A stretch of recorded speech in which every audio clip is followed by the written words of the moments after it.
The millionaire invited the black cleaning lady as a joke. She arrived like a diva and everyone was in absolute shock when they found out who she really was. The main hall of the Blackwood mansion in Beverly Hills exploded with malicious laughter when Victoria Sterling descended the marble staircase, wearing a dress that cost more than the annual salary of most of the people present. It wasn't laughter of admiration. It was pure cruel mockery. Look who decided to show up. Richard Blackwood whispered to his guests, raising his glass of Dom Perignon champagne. Our dear cleaning lady. Victoria was 35 years old and never imagined she would one day step foot in that ballroom as a guest, even if it was a joke. For 2 years, she had cleaned every inch of that mansion. Always invisible, always silent, watching those rich people treat each other with rehearsed falsehoods while treating her like furniture. The invitation had arrived 3 days earlier, delivered with a cruel smile she knew all too well. Charity gala on Saturday, Richard said, handing her the gold envelope. Dress code maximum elegance. You surely have something suitable in your wardrobe, don't you? The laughter of his friends echoed through the hallway. It was an obvious trap, an attempt to humiliate her publicly, to put her in her place in front of California high society. Richard had even invited social reporters to document what he called an educational moment. Let's make a bet, Richard said to his wife, Helena, as Victoria vacuumed the day before. $100,000. She doesn't have the nerve to show up. And if she does, she'll be the entertainment for the evening. Helena laughed maliciously. You're terrible, Richard. The poor thing will probably show up in something borrowed and feel so out of place that she'll leave within 15 minutes. But Richard Blackwood didn't know two fundamental things about Victoria Temps. First, she had grown up in halls like that long before she had to clean them to survive.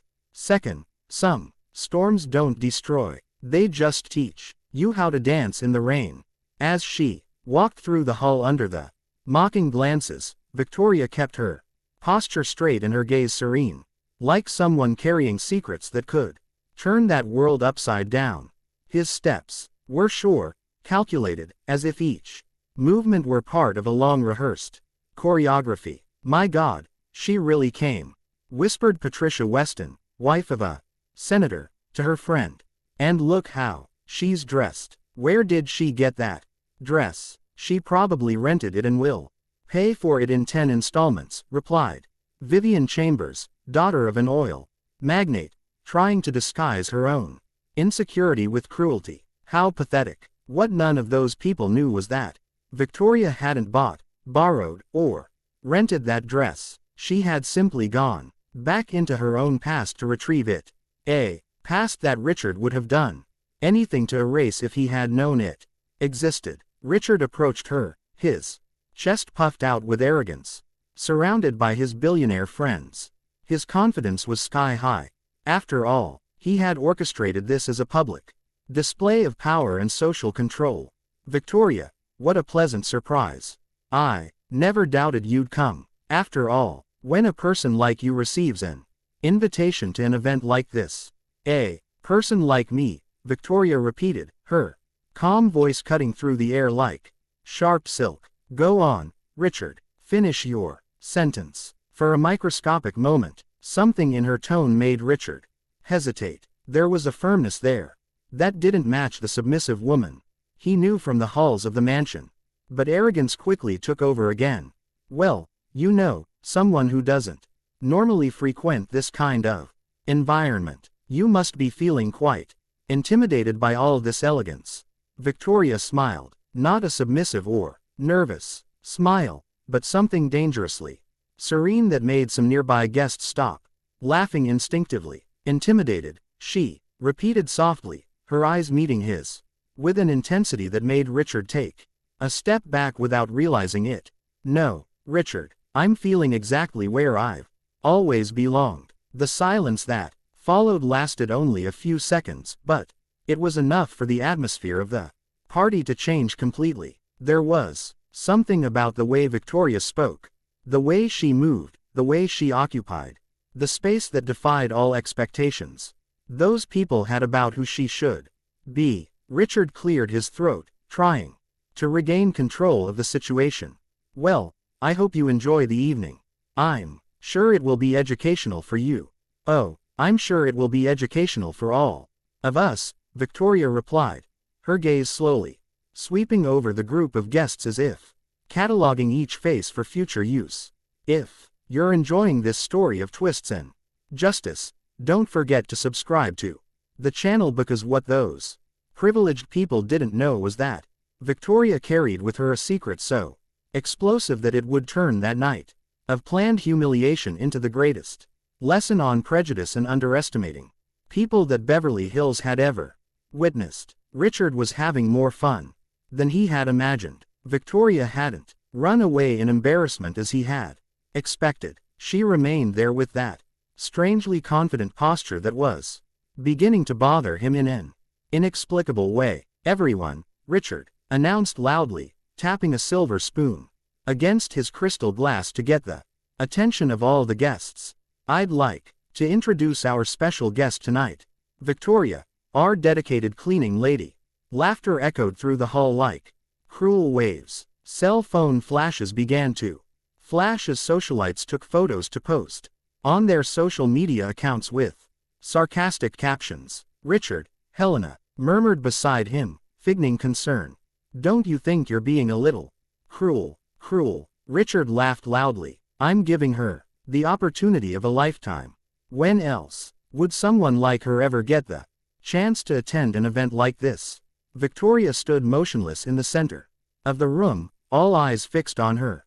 But instead of the embarrassment they expected to see, there was something disconcerting about her expression, a serenity that seemed to come from someone who had weathered far worse storms. Patricia Weston approached with her group of friends, all wearing poisonous smiles. Victoria, dear, tell me, how long did it take you to choose that dress? It must have been so challenging to find something suitable. Actually, Victoria replied with a calmness that made Patricia hesitate. This dress has a very special history. It belonged to my mother. Her mother? Vivian Chambers laughed nausily. And where did her mother get a dress like that? At some fancy thrift store. Victoria smiled. But there was something dangerous in that smile. My mother wore this dress the last time she was in a ballroom like this. That was 20 years ago when she was still Victoria Temps Blackwood. The silence that followed was deafening. Some people stopped talking, realizing that something important was being said. Richard, who had been laughing with his close friends, turned slowly. What did you say? Thames Blackwood. Victoria repeated, her voice cutting through the air like a sharp blade. It's funny how some people choose to conveniently forget their own family history. Richard's face began to pale. Helena instinctively grabbed her husband's arm, sensing that something was terribly wrong. You're delirious, Richard said, but his voice came out less firm than he intended. I don't know what game you're playing, but this isn't a game, Richard.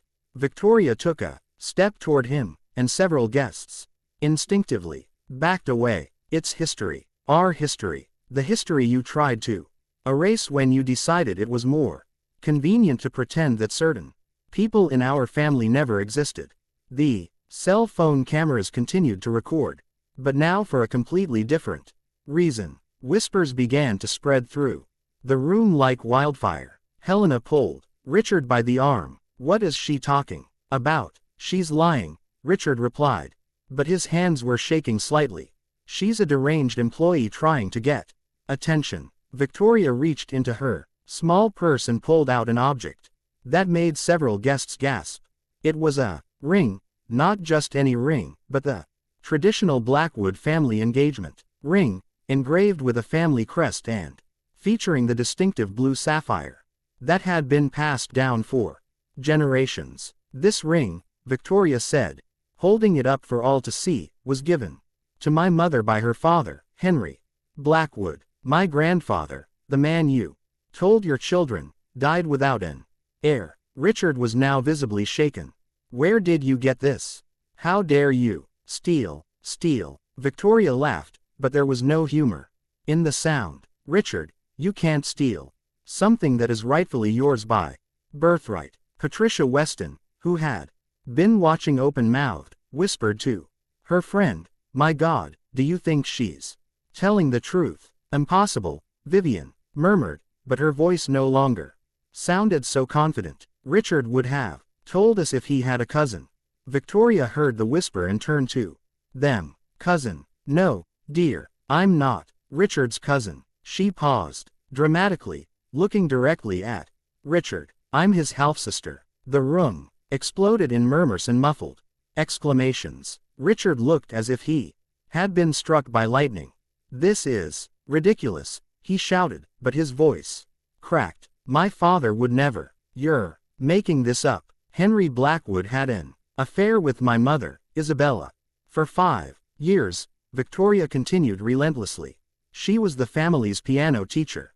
When she found out she was pregnant with me, your father promised to take care of us, and he kept his promise until he died. Helena now had one hand over her mouth, staring between Victoria and Richard as if watching a car crash in slow motion. You, Victoria said, pointing directly at Richard, decided it would be easier to pretend we never existed. You cut off our allowance, sold the house your father bought for my mother, and left us in absolute poverty. I had no obligation to, Richard began. But Victoria interrupted him. You had no obligation to take care of your father's family. Interesting philosophy, considering you inherited 100% of a fortune that should have been divided between us. The weight of Victoria's words was slowly sinking into the minds of the guests. Several began to move away from Richard, as if physical proximity could contaminate them with a scandal. Prove it, Richard said desperately. Anyone can make up a story and come up with a ring. Victoria smiled again, and this time there was something predatory in her expression. Oh, Richard, do you really think I came here without proof? She took her phone and motioned to someone near the entrance. They can come in now. Each new humiliation of Richard only fueled something inside Victoria that he couldn't understand, a silent force that grew in direct proportion to the injustice he tried to impose. What those privileged people didn't know was that every act of contempt was writing her own sentence, and Victoria had spent 20 years learning exactly how to collect every penny of a debt that transcended money. 3 people entered the hall at that moment that would change the lives of everyone present forever. The first was Diane Morrison, Beverly Hills' most respected investigative journalist. The second was David Chun, an attorney specializing in inheritance law. The third made Richard Blackwood stagger as if he had been punched in the stomach. Dr. Hamilton, Helena murmured, recognizing the family's private physician. What are you doing here? Dr. Hamilton, who had treated Henry Blackwood during the last years of his life, walked to the center of the room. His hands were shaking, but his voice was steady. 20 years ago, I was forced to sign a falsified death certificate. Henry Blackwood did not die of natural causes. He was slowly poisoned with arsenic over a period of months. The hall erupted in muffled cries. Diane Morrison raised her hand. Please keep your phones away. This is an official confession being recorded for legal purposes. Richard was visibly desperate, sweating. You're crazy, Hamilton. My father died of heart problems. Your father found out about the money you'd been embezzling from the company for years. Dr. Hamilton continued, relentlessly. He had changed his will to include Victoria and was about to report you to the police when he began showing strange symptoms. Victoria remained silent, tears of relief in her eyes. Finally, after 20 years, someone was telling the truth. David Chun opened his briefcase and took out an official document. This blood sample was tested last week by an independent laboratory. The arsenic levels were fatal. You're making this up, Richard shouted, but his voice was completely uncontrolled. It's a conspiracy to ruin me.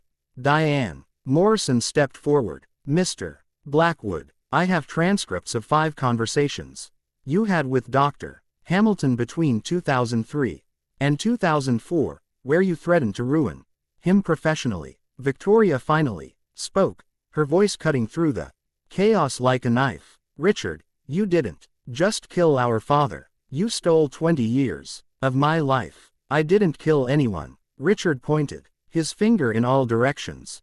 You're all lying. Then explain this, said Victoria, connecting her phone to the mansion sound system. A recording began to play. Richard's voice was unmistakable. Hamilton, you're going to keep your mouth shut about anything strange you found in the old man's blood. If you open your mouth, I guarantee you'll never work as a doctor again. And as for that woman and her bastard daughter, they'll have to fend for themselves.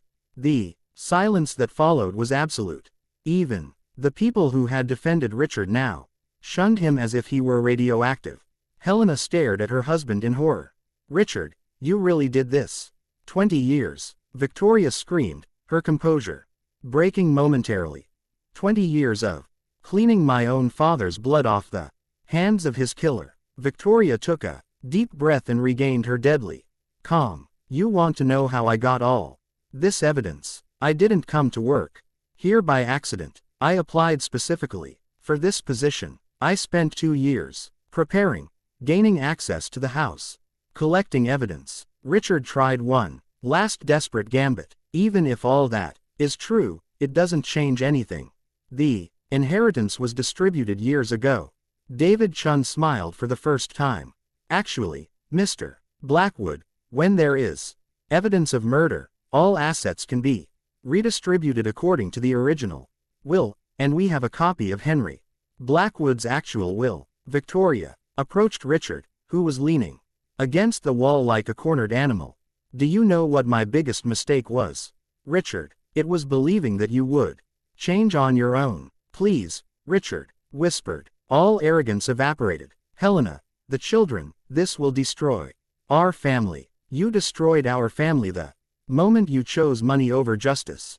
Richard collapsed into an armchair, completely defeated. His transformation from arrogant millionaire to exposed criminal had taken less than 2 hours. Victoria looked at Richard one last time. He was broken. But that was only the beginning. What Richard didn't realize and would discover in the worst possible way in the next few hours was that Victoria had spent years gathering evidence not only about her father's death, but about all the financial crimes, blackmail, and corruption he had committed over the decades, weaving a web of justice so meticulous that his downfall would be spectacularly complete. The next 2 hours turned the most exclusive gala in Beverly Hills into the biggest scandal California high society had ever witnessed live. Richard was now sitting on the floor of the ballroom, his back against the wall, watching his entire life unravel in real time. Diane Morrison had connected her laptop to the mansion's projection system, and documents, photos, and recordings appeared on the giant screen for all the guests to see. This is a bank transfer of $200,000 from Richard Blackwood's personal account to Dr. Hamilton, dated 3 days after Henry Blackwood's death, Diane narrated as the image appeared on the screen.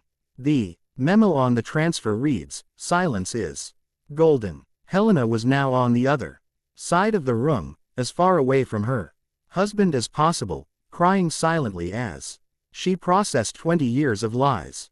And this, Diane continued, is a recording of Richard talking to his accountant about how to hide the company's embezzlement. Richard's voice echoed through the room. I need you to make the numbers dance. If anyone finds out I've taken out 20 million over the last 5 years, I'm ruined. Blame it on market fluctuations, expansion costs, whatever. Patricia Weston whispered to her friend, my God, he stole from his own company. Victoria remained in the center of the room, calm as the eye of a hurricane, watching each revelation systematically destroy the life of the man who had murdered her father. David Chun approached with a new folder. Mr. Blackwood, in addition to the criminal charges, I must inform you that Miss Thames is filing a $50 million civil suit against you for wrongful death and misappropriation of inheritance. 50 million. Richard looked up with glazed eyes. I don't have 50 million. No, Victoria said softly. But your company is worth 120 million, and half of her has always been mine by right. Diane Morrison continued the devastating presentation. We also have evidence that Richard blackmailed at least 5 local politicians, bribed 3 judges, and diverted charity funds to personal accounts. Each new revelation drew gasps of horror from the guests. People who had arrived as Richard's friends now moved away as if he were radioactive. Victoria, Richard said in a broken voice. Please, you got what you wanted. Stop this. Victoria stepped forward and knelt in front of him, looking directly into his eyes. Richard, you killed our father. You stole my family, my inheritance, my dignity. You made me clean his blood off your hands for 2 years. I can make it up to you, he whispered desperately. There is no making up for 20 years of injustice. Victoria replied with haunting calm. But there are consequences. Helena's phone rang. It was one of their children calling from college. Mom, is everything okay? Are they saying on the internet that Dad is a murderer? Helena looked at Richard with utter disgust. His own children are finding out what kind of monster you are on social media. Richard tried to stand, but his legs gave way. Helena, please. The children. No. Helena screamed, silencing the entire room. You don't mention our children. You've shamed them forever. Dr. Hamilton approached Victoria. Miss Temps, I must inform you that I have already contacted the police. Richard will be arrested later today for murder. Victoria asked. Murder, fraud, blackmail, tax evasion. He will spend the rest of his life in prison. Victoria turned to the guests who watched her with a mixture of admiration and terror. I want everyone to understand one thing. I didn't do this for revenge. I did this for justice. For all the people who have been trampled on by men like Richard Blackwood. Patricia Weston approached hesitantly. Victoria, we were so sorry. We didn't know. You knew I was treated like a subhuman. Victoria replied firmly. You laughed. You participated. The only difference is that now you know I have more money than you. The sound of sirens began to echo from outside. The police had arrived. Richard looked at Victoria one last time. You've destroyed my life. No, Victoria said, standing up with all her dignity. You destroyed your own life the moment you chose evil. I just made sure the truth came out. As the police officers entered to arrest Richard, Victoria walked out onto the balcony.